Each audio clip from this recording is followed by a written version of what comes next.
Meditation ஏன் ஒரு மனிதனுக்கு அவசியம்? கருணை சில பேருக்கு வரமாட்டேங்குது, அதனால மெடிடேஷன்லையாவது போய் தப்பிச்சிருங்கன்றக்க மெடிடேஷன் சொல்லி கொடுக்குறோம். சில பேருக்கு ஏன் மெடிடேஷன் அவசியம் இல்லாமல் கருணை அவசியம்? அவனுக்கு என்ன பார்த்தாலும் என்ன வேலை செஞ்சாலும் மெடிடேஷன் வரவே மாட்டேங்குது, கருணை மட்டும்தான் வருது. அதனால தான் ஒரு சில பேருக்கு கருணை அவசியம். இப்போ சில பேருக்கு என்ன பேசினாலும் புரிய மாட்டேங்குது. அப்போ என்ன, ஓ நீ இப்படி வரியா நீ, அப்போ என்ன பண்ண, நேராவா கரண்ட் கம்பியை காட்டி தொடரான்னு சொல்லி கரண்ட் கம்பியை கொடுத்துடணும். இப்போ என்ன ஆகும்? ஏங்க உண்மையாக இப்போ கரண்ட் அடிக்குமாங்க இதை தொட்டான்னு? அப்போ தான் தெரியும். இதைத்தான்றா ஆரம்பத்துலேருந்தே சொல்லிட்டு இருந்தேன், கரண்ட் அடிக்கும் கரண்ட் அடிக்கும் கரண்ட் அடிக்கும். கரண்ட் அடிக்கிறதுக்கு ஈக்குவல் தான் மெடிடேஷன். எப்போ மெடிடேஷன் சாபமாக மாறும்? மெடிடேஷன் பண்ணி சில பக்குவ நிலைகள்லாம் வந்து சில ஆற்றல் நிலைகள்லாம் வரும்போது அப்போ எந்த பாதையை சூஸ் பண்ண போறீங்கன்றதுல கரெக்டாக இருக்கணும். தப்பான பாதையை அதர்மத்தை சூஸ் பண்ணிட்டீங்கன்னா அரக்கனா மாறிடுவீங்க. அப்படி வந்தவன் தான் நரகாசூரன், பத்மாசூரன், ஏகப்பட்ட அசுரர்கள். அவனும் தவம் பண்ணி தான் பவரை வாங்குறான் மேலேருந்து. ஆனால் பாதை எதை சூஸ் பண்ணுறான்? அப்போது மனதை ஒருநிலைப்படுத்தும் போதோ, மூச்சை ஒருநிலைப்படுத்தும் போதோ, இல்லை குறிப்பிட்ட பயிற்சியை கொடுத்து ஒருநிலைப்படுத்தும் போதோ என்ன ஆகும்னா மனதின் வேகம் குறையும். மனதின் வேகம் குறையும் போது மூச்சின் வேகம் குறையும். மனதின் வேகமும் மூச்சின் வேகமும் இரண்டும் குறையும் போது என்ன ஆகும்? நீங்கள் மனிதனாக இருக்க மாட்டீர்கள், இறைநிலைக்கு உடனே சென்று விடுவீர்கள். எவ்வளோ பவர்ஃபுல் பாருங்க இப்போ மெடிடேஷன்.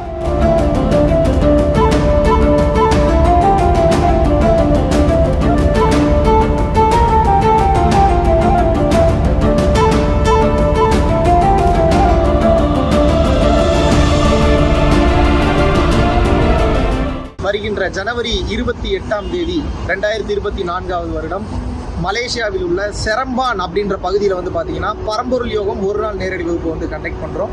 ஸோ செரம்பான், குலாலம்பூர், ஷாலாம், கிளாங் இந்த பகுதியில் இருக்கிறவங்க எல்லாருமே தாராளமாக கீழே உள்ள கான்டாக்ட் நம்பருக்கு கான்டாக்ட் பண்ணி உங்களுக்கு பெயரை முன்பதிவு செய்து கொள்ளலாம். நன்றி, வணக்கம். அதாவது 2 தியரி இருக்குது.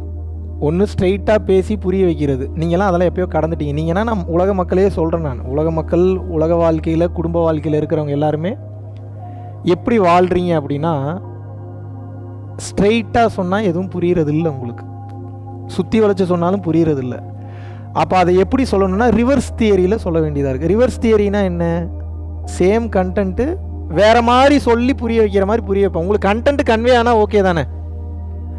அந்த வகையில் பார்க்கும்போது சில நேரங்களில் நான் பேசுகிறது கொஞ்சம் ஹார்ஷாக இருக்கும், சில நேரத்தில் கொஞ்சம் கோவப்படுற மாதிரி இருக்கும், சில நேரத்தில் திட்டுற மாதிரி இருக்கும். தயவு செய்து புரிந்து கொள்ள வேண்டும். நீங்கன்ற ஒன்றே இல்லை, அப்புறம் என்னத்தை போய் உங்களை நான் திட்டுறது, உங்களை நான் அசிங்கப்படுத்துறது, காயப்படுத்துறது? அப்போ யாரை நான் பேசிகிட்டு இருக்கேன்? யாருக்கு புரிய வைக்கிறேன்?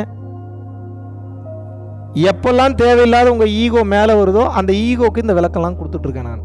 அதுக்கு புரிய வைக்கிறேன். அதுக்கு பேசி முதல்ல கொஞ்சி பார்ப்பேன், கேட்குதா அப்படின்னு கொஞ்சம் வாட்ச் பண்ணுவேன். கேட்கலையா, கேட்டுருச்சுன்னா பிரச்சனை இல்லை, அடுத்த டாபிக் போயிடும். கொஞ்சம் கேட்கல அப்படின்னா அப்புறம் கொஞ்சம் தடவை கொடுக்குற மாதிரி பேசுவேன். அதுவும் கேட்கல அப்படின்னா இப்போ என்ன பண்ணணும்? கொஞ்சம் மிரட்டுற மாதிரி பேசணும். அதுவும் கேட்கலன்னா என்ன பண்ணணும்? அதை வேறு வழியே இல்லை, கொஞ்சம் மிரட்ட வேண்டியதாக இருக்குது. நான் அடிக்கிற அளவுக்கு போகிறதுக்கு யாரும் வைக்கல அந்த அளவுக்கு.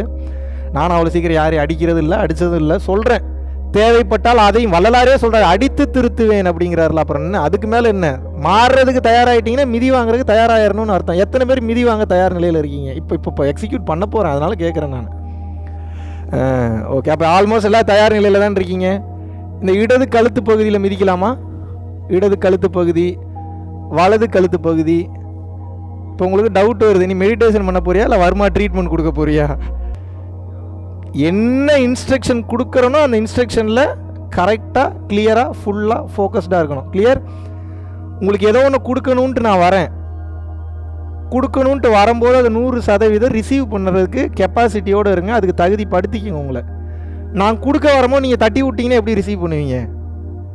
அப்படின்னா என்னப்பா அர்த்தம்? அப்படின்னா என்ன அர்த்தம் அப்படின்னா, நான் என்ன சொல்கிறேனோ கொஞ்ச நேரத்துக்கு உங்கள் குதர்க்கமான கேள்விகளை கேட்காம, உங்கள் அறிவை பயன்படுத்தாமல், உங்களுடைய உச்சகட்ட ஞான நிலையெல்லாம் பயன்படுத்தாமல் கொஞ்ச நேரம், இப்போ மட்டும் முட்டாளாக இருங்க கொஞ்ச நேரத்துக்கு. அதுக்கப்புறம் நீங்கள் அறிவாளி ஆகிக்கிங்க, அது பிரச்சனை இல்லை. இப்போதைக்கு கொஞ்ச நேரத்துக்கு நீங்கள் எல்லோரும் எப்படி இருக்கணும்?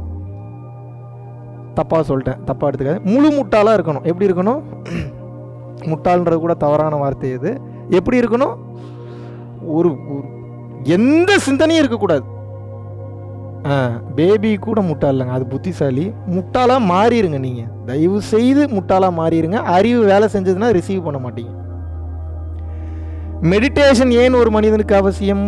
கருணை சில பேருக்கு வரமாட்டேங்குது, அதனால மெடிடேஷன்லையாவது போய் தப்பிச்சிருங்கன்றக்காக மெடிடேஷன் சொல்லி கொடுக்குறோம். சில பேருக்கு ஏன் மெடிடேஷன் அவசியம் இல்லாமல் கருணை அவசியம்? அவனுக்கு என்ன படுத்தாலும் என்ன வேலை செஞ்சாலும் மெடிடேஷன் வரவே மாட்டேங்குது, கருணை மட்டும்தான் வருது. அதனால தான் ஒரு சில பேருக்கு கருணை அவசியம். இப்போ நீங்கள் ஏல இருக்கீங்களா பியில் இருக்கீங்களான்றது எனக்கு தெரியல, அதை நான் கன்ஃபர்மேஷனும் பண்ண முடியாது. ஏன்னா அது இப்போ பண்ணுறது கிடையாது, நீங்கள் ட்ராவல் பண்ணும்போது நீங்கள் கன்ஃபார்ம் பண்ணுறது. Yes or no? அப்போ நான் உங்களை என்ன பண்ணணும்?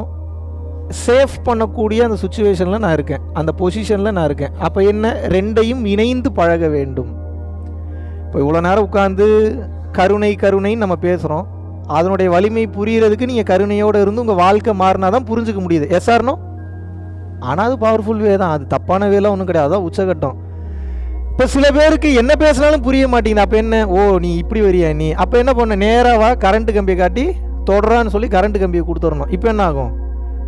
ஏங்க உண்மையாக இப்போ கரண்ட் அடிக்குமாங்க இதை தொட்டான்னு? அப்போ தான் தெரியும். இதைத்தான்றா ஆரம்பத்துலேருந்தே சொல்லிட்டு இருந்தேன், கரண்ட் அடிக்கும் கரண்ட் அடிக்கும் கரண்ட் அடிக்கும். கரண்ட் அடிக்கிறதுக்கு ஈக்குவல் தான் மெடிடேஷன்.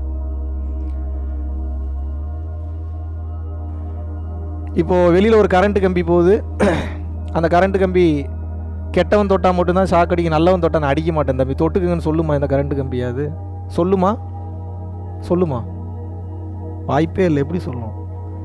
நல்லவன் தொட்டாலும் தூக்கி அடிக்கும், கெட்டவன் தொட்டாலும் தூக்கி அடிக்கும், பிறந்த குழந்தை தொட்டாலும் தூக்கி அடிக்கும். ஏதாவது இறைவன் கருணை இருந்தால் ஏதாவது தப்பிக்கிறதுக்கு வாய்ப்பு இருக்குது. இல்லாட்டினா எல்லாருக்கும் ஒரே போலதான் இந்த மனம் என்பது செயல்படும், இந்த கரண்ட்டும் அப்படித்தான் செயல்படும். அது அந்த வகையில் பார்க்கும்போது மெடிடேஷனை பொறுத்த வரைக்கும் நல்லவன் பண்ணால் மட்டும்தான் அது வேலை செய்யும், கெட்டவன் பண்ணால் வேலை செய்யாதுன்னெலாம் கிடையாது.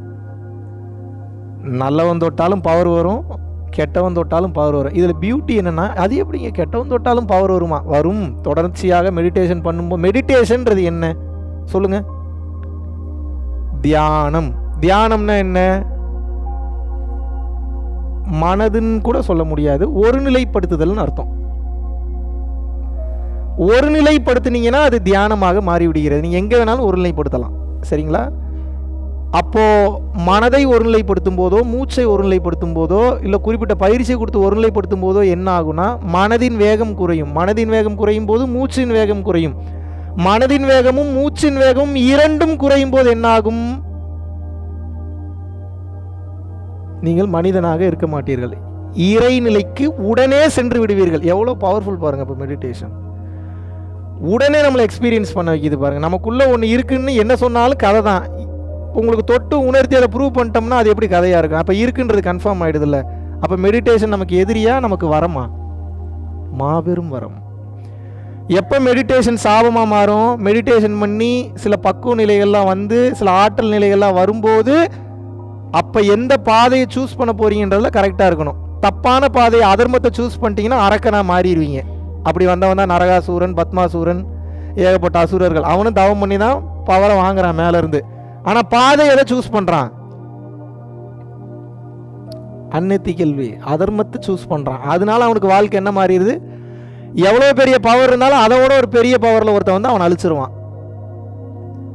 மெடிடேஷன் பண்ணுறோம், பவர் வருது, நல்ல நிலைக்கு போகிறோம், எல்லாம் புரியுது தெரியுது, ஒன்றும் தெரியாத மாதிரியே இருக்கிறோம், இன்னும் குழந்தையாவே வாழ்கிறோம். அப்படின்னா எப்படி இருக்கும்? அதர்மத்திலிருந்து விலகி தர்மத்தின் பாதையில் பயணம் செய்கிறோம். யாரெல்லாம் தர்மத்தின் பாதையில் நீங்கள் பயணம் செய்ய ஆரம்பித்து விடுகிறீர்களோ ஒரு கட்டத்திற்கு மேலே என்ன ஆகும் அப்படின்னு வந்து கேட்டிங்கன்னா, இறைவனின் பரிபூரண அருளாசிகளை பெற்று விடுவீர்கள்.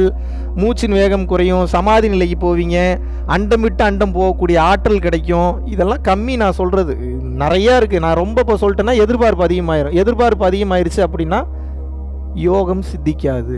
சித்திக்காதுன்னு என்ன அர்த்தம் தெரியுமா? முழுமை பெறாதுன்னு அர்த்தம். நீங்கள் செய்கின்ற யோகம் உங்களுக்கு முழுமை பெற வேண்டும் என்றால் எதிர்பார்ப்பு இருக்கக்கூடாது. இதை கடந்த நிலையில் வந்து பார்த்தீங்க அப்படின்னா கருணை நிலை அதிகமாக இருக்கணும்.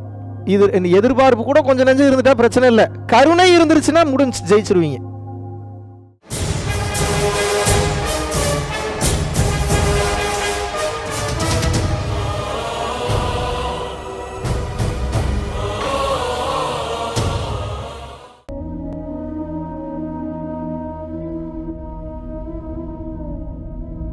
பரம்பொருளின் கருணையினால உங்களுடைய இடைவிடாத அன்னதானத்திற்கு நீங்கள் அனுப்பப்பட்ட பணத்தின் மூலியமாக பல லட்சம் உயிர்களுக்கு இது நாள் வரைக்கும் வந்து சாப்பாடு கொடுத்துருக்கோம்.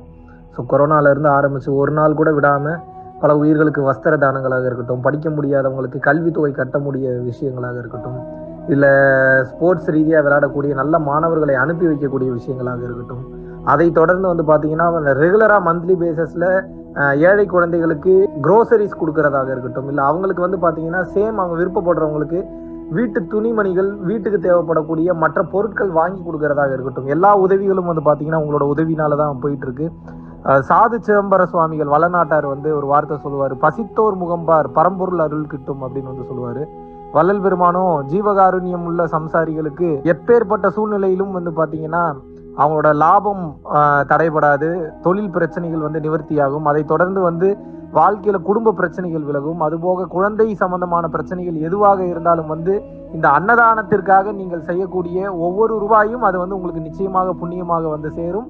புண்ணியத்தை கடந்த நிலையில் முக்தி பாதைக்கும் அது நிச்சயமாக உங்களை வழிநடத்தும். அதனால விருப்பப்படுறவங்க நம்மளுடைய பரம்பொருள் அறக்கட்டளையினுடைய சேரிட்டி ஆக்டிவிட்டீஸ்க்கு தங்களுடைய விருப்பப்படக்கூடிய நன்கொடையை கீழே உள்ள டிஸ்கிரிப்ஷன்ல இருக்கக்கூடிய அக்கௌண்ட் நம்பருக்கு செலுத்தலாம். இதற்குண்டான அந்த அருளை சித்தர்கள் உங்களுக்கும் உங்கள் குடும்பத்தாருக்கும் வழங்க வேண்டுகிறேன். குருவின் பரிபூர்ண அருளாசிகள். குரு கடாட்சம்.